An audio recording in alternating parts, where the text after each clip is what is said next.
Hey guys, कैसे हो आप सब? Welcome to my channel Learn and Crack. My name is Rahul Dev Roy and आज की पिटारे में से निकल रहा है the usage of it. अभी it है तो एक पर्सनल प्रोनाउन, लेकिन इसको सेंटेंस में यूज कैसे करें? वर्ब सिंगुलर यूज करें या plural? Subject singular plural, subjective use करें या ऑब्जेक्टिव केस यूज करें?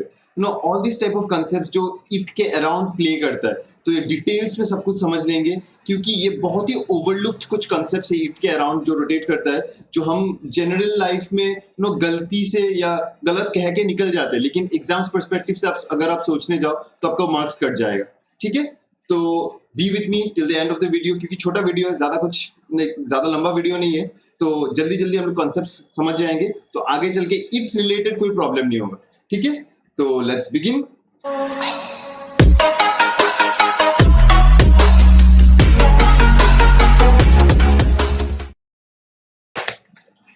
तो हियर इट इज. देखो, जैसे पहले लिखा है यूज ऑफ इट, तो इस पे मैं क्या चाहता हूं कि ये जो सेंटेंस है इट इज माई बुक, चलो ये सेंटेंस ग्रामेटिकली करेक्ट है, नो प्रॉब्लम, लेकिन I want you to make the plural of this sentence कि इट इज माई बुक को अगर मैं प्लूरल करूं, आपके पास चार ऑप्शंस है. It are my books, these are my books, those are my books and my books are it. चलो ये कैंसिल कर देता हूं, ये तो पूरा रजनीकांत वाला सेंटेंस है, ये तो हो नहीं सकता. तो ये चलो कट गया. माई बुक्स आर इट, ये कोई सेंस ही नहीं बैठता है. इट के साथ सिंगुलर हेल्पिंग वर्ब होना चाहिए, सिंगुलर वर्ब होना चाहिए, तो आर हो गया, ये भी कैंसिल हो गया. अभी इयर्स ऑफ एक्सपीरियंस जो मैंने देखा है कि मैक्सिमम स्टूडेंट्स इधर these are my books use करते हैं या दोज आर माई बुक्स को सिलेक्ट करते हैं, कि इट इज माई बुक का प्लूरल को इधर दीज आर माई बुक्स या दोज आर माई बुक्स. ठीक है, अगर सोचो दीज आर माई बुक्स अगर इट इज माई बुक का प्लूरल है, तो दिस इज माई बुक का प्लूरल क्या होगा, या दैट इज माई बुक का प्लूरल क्या होगा. देखो, दिस का प्लूरल दीज होता है एंड दैट का प्लूरल दोज होता है. तो अगर this is my book singular है, तो इसको प्लूरल अगर करना है तो मुझे दीज आर माई बुक्स चाहिए ना. And that is my book अगर सिंगुलर है एंड इसको अगर प्लूरल करूं तो मुझे दोज आर माई बुक्स मिल रहा है. तो इट इज माई बुक का प्लूरल क्या हो रहा है. ठीक है, तो ये सेंटेंस डेफिनेटली करेक्ट है, दोनों सेंटेंसेस करेक्ट है, लेकिन ये इसका प्लूरल नहीं है, तो हमें इसका प्लूरल चाहिए. तो याद रखो, जो सब्जेक्टिव केस हम लोग देखते हैं उसमें ही, शी एंड इट का प्लूरल क्या होता है. ही शी इट का प्लूरल होता है दे. तो इट इज माई बुक का प्लूरल क्या होगा, दे आर माई बुक्स. तो this is the first concept, कि फर्स्ट कॉन्सेप्ट ये हो गया कि इट का plural, it is not, please understand, this is not these और दोज, क्योंकि दीज एंड दोज, दिस या दैट का प्लूरल होता है. ही शी इट का प्लूरल क्या होता है, they, strictly they. So it is my book का प्लूरल क्या होगा, दे आर माई बुक्स. ये बहुत ही छोटा सा थिंग है, छोटा सा कंसेप्ट है, लेकिन बहुत स्टूडेंट्स इसमें गलती करते हैं. ठीक है, आई होप ये क्लियर हो गया. आगे चलते. तो कुछ सेंटेंसेस यहाँ पे पहले पढ़ लो. It is Monday, it is July, the lioness is feeding her cubs, the baby is crying, he must be hungry, it is a pen, it is me who spoke first, it were them who raised many questions. अभी देखो, पहला दो sentences अगर मैं देखूं, it is Monday and it is July, तो इससे हमें क्या समझ में आता है, it is used to point day, dates, time, year etcetera. ठीक है, इट कैसे यूज करते हैं, to point day, dates, year, time, etc. ठीक है, तो ये पहला कॉन्सेप्ट है, याद रखो कि इट को हम लोग क्या करते हैं, इट से हमें देखो यहाँ पे डे या मंथ मिल रहा है, तो it is 10 o'clock, it is 12 o'clock, तो ईयर इट इज 2021. तो ऐसा करके हम लोग ईयर या डे को पॉइंट करने के लिए हम लोग यूज करते हैं इट को. चलो ये इजी कॉन्सेप्ट था. अगला देखते हैं. The lioness is feeding her cubs, the baby is crying, he must be hungry. Do you find any error? फिर से पढ़ो. The lioness is feeding her cubs, the baby is crying, he must be hungry. I want you to understand. हाँ, please give your 100% attention. अभी यहाँ पे एक चीज समझो. There is something called personification.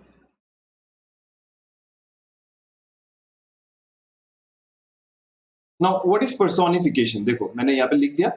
Now, what is personification?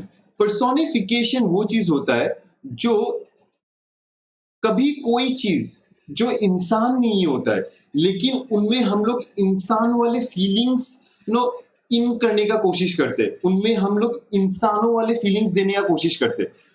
For example अगर मैं बोलूं कि जनरली गिटारिस्ट के लिए उनका गिटार वो कहते हैं कि वो इनका फर्स्ट गर्लफ्रेंड है, करेक्ट? लाइक मेल गिटारिस्ट के लिए they call their guitar their first girlfriend. तो अगर जब नया गिटार कोई खरीद के लाता है तो फेसबुक वगैरह में, व्हाट्सएप वगैरह में पोस्ट देता है, look at her, she is so beautiful, she is so pretty, ऐसा करके लिखता है। तो शी इज सो ब्यूटीफुल या प्रिटी, तो गिटार थोड़ी फेमिनिन जेंडर है, गिटार तो एक न्यूट्रल जेंडर है, लाइक ये तो इसका तो कोई जेंडर नहीं है ना, फिर भी उसको शी इज सो ब्यूटीफुल कहता है। क्यों? क्योंकि उसमें वो एक ह्यूमन लाइक कैरेक्टर देने का कोशिश कर रहा है उसमें। या कोई लड़का अगर नया बाइक खरीदे तो उसमें लिखता है ना माई बीस्ट या राज बीस्ट, ऐसा बहुत आपने पोस्ट देखा होगा। तो उसमें बीस्ट वो उसमें एक हल्क वाला फीलिंग देने का कोशिश करता है वो बाइक में, उसको अपना वो इट्स लाइक द कंटिन्यूएशन, उसका कंटिन्यूएशन, उसका बीस्ट, ऐसा वो कुछ फीलिंग देने का कोशिश करता है। या बहुत से लोगों घरों में आप देखे होंगे कि उनके पेट्स को तो वो अपना भाई बहन या अपना बच्चे के जैसा ट्रीट करता है, तो उनके लिए वो अपना पर्सोनिफाई कर रहे हैं वो चीज को, जो ह्यूमन नहीं है लेकिन उसको ह्यूमन लाइक फीलिंग से, ह्यूमन लाइक कैरेक्टर उसको देने का कोशिश कर रहे हैं। ठीक है, वो ह्यूमन तो है नहीं लेकिन उसको वो पर्सोनिफाई कर दे।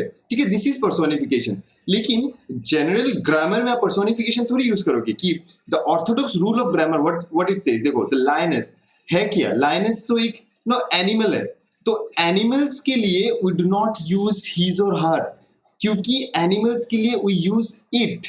ठीक है, it is use to mark या आइडेंटिफाई एनिमल्स। या you can say when the gender is unknown genders, मैं यहां पे लिख के देता हूं unknown genders। ठीक है, तो एनिमल्स या unknown genders, when the gender is unknown, उनको अगर मार्क करना, उनको अगर मैं पॉइंट करूं तो हम लोग वहां पे इट यूज करेंगे। आप जनरल लाइफ में अपना डॉग को आप अपना भाई समझते हो, उसके लिए ही इज हंग्री, आप अपने डॉग को कह सकते हो, दैट्स जनरल लाइफ में। ठीक है, ग्रामेटिकली गलत है। ठीक है, ग्रामेटिकली गलत है, अगर एग्जाम्स पॉइंट ऑफ व्यू से देखो तो वो गलत है। तो इसीलिए लायनेस, आपको लगा होगा कि ये लायनेस तो है, तो ये देखो मादा लायन है, ठीक है, ये पुरुष वाला लायन, ये मादा लायन है, तो ये हर तो यहाँ पे करेक्ट होना चाहिए, लेकिन ये गलत है। क्यों? क्योंकि ये देखो द लायनेस इज फीडिंग हर कब्स, तभी हर तो हम लोग इंसानों के लिए यूज कर सकते हैं या इंसानों के लिए यूज करते हैं, एनिमल्स के लिए हम लोग हर यूज नहीं कर सकते, ही से हर यूज नहीं कर सकते, हम लोग क्या यूज करना होगा, its। तो the lioness is feeding its cubs strictly। ठीक है, तो the baby is crying, he must be hungry। तो बेबी से हमें समझ में नहीं आ रहा है ये लड़का है या लड़की है, इसलिए मैंने अननोन जेंडर्स लिखा है। चाइल्ड, बेबी, किड, ये सब वर्ड से थोड़ी समझ में आता है कि ये लड़का है या लड़की है, समझ में नहीं आ रहा है ना, क्योंकि ये अगर यहाँ पे बेबी बॉय लिखा हुआ होता तो ही मस्ट बी हंग्री हम लोग मान लेते करेक्ट है, लेकिन बस बेबी लिखा हुआ है, तो that means the gender is unknown here. When the gender is unknown we can, when we do not know what the gender is, right, the gender is unknown, तो हम लोग वहां पे ही या हर या शी यूज नहीं कर सकते। ठीक है, हमें क्या यूज करना, इट यूज करना होगा। तो क्या होगा यहाँ पे, it must be hungry. Difference समझ में आ गया, the baby is crying, it must be hungry. क्यों? क्योंकि यहाँ पे हमें जेंडर पता नहीं था। ठीक है, तो इट का अभी तक यूजेस क्या देखा, it is used to mark day, dates, time, year etcetera, तो एनिमल्स, अननोन जेंडर्स, एंड यहाँ पे देखो इट इज ए पेन, कोई ऑब्जेक्ट को मार्क करने के लिए, टू पॉइंट ऑब्जेक्ट।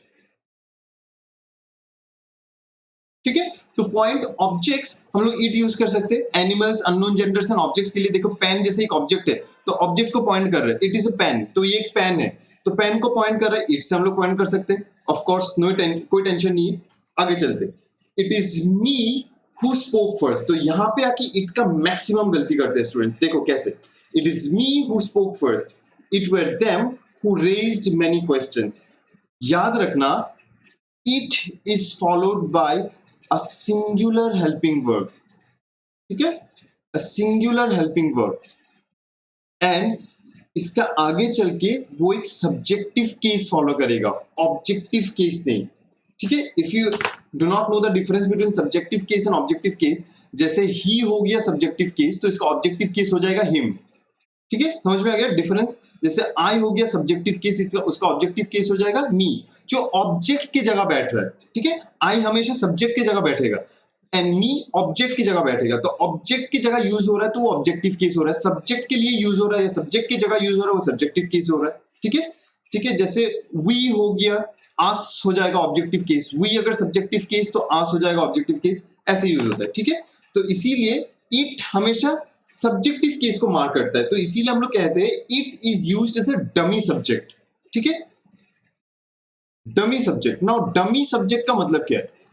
डमी का मतलब तो आपको पता है ना, जब मॉल्स वगैरह में अगर आप जाते हो तो वो मैनीक्विन होता है ना, उसको जो कपड़ा पहना के लगता है कि वो, उसको डमी कहते हैं कि वो आप हो नहीं, लेकिन आप अगर वो कपड़ा पहनोगे तो आपको कैसा लगेगा, वो इसलिए पहले से उसको पहना के रखता है, उसको फिटिंग्स वगैरह दिखाने के लिए। समझ में आ रहा ना, वो खुद सब्जेक्ट नहीं है लेकिन वो सब्जेक्ट को कैसा लगेगा वो अगर यूज करे तो उसको पॉइंट करे, इसलिए उसको डमी कहते हैं। तो सिमिलरली इट हमेशा सब्जेक्ट को पॉइंट करता है, इसलिए सब्जेक्टिव केस को पॉइंट करता है।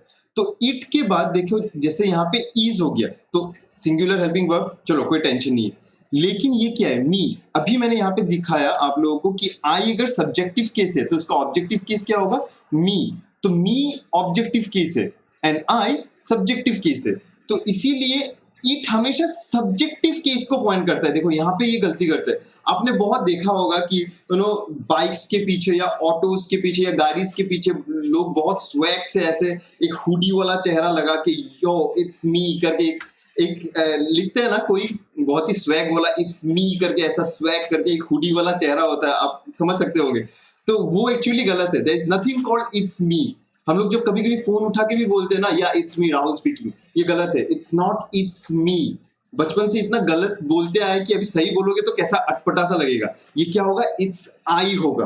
क्यों? क्योंकि it always points the subjective case. अगर नाउन है तो कोई टेंशन नहीं है, करेक्ट, इट इज राहुल या इट इज राम, अगर कोई नाउन है तो कोई टेंशन नहीं है, प्रोनाउन है तो टेंशन है, क्योंकि प्रोनाउन में वो ऑब्जेक्टिव केस को नहीं सब्जेक्टिव केस को पॉइंट करेगा। तो इट इज मी नहीं होगा, क्या होगा, it is I who spoke first.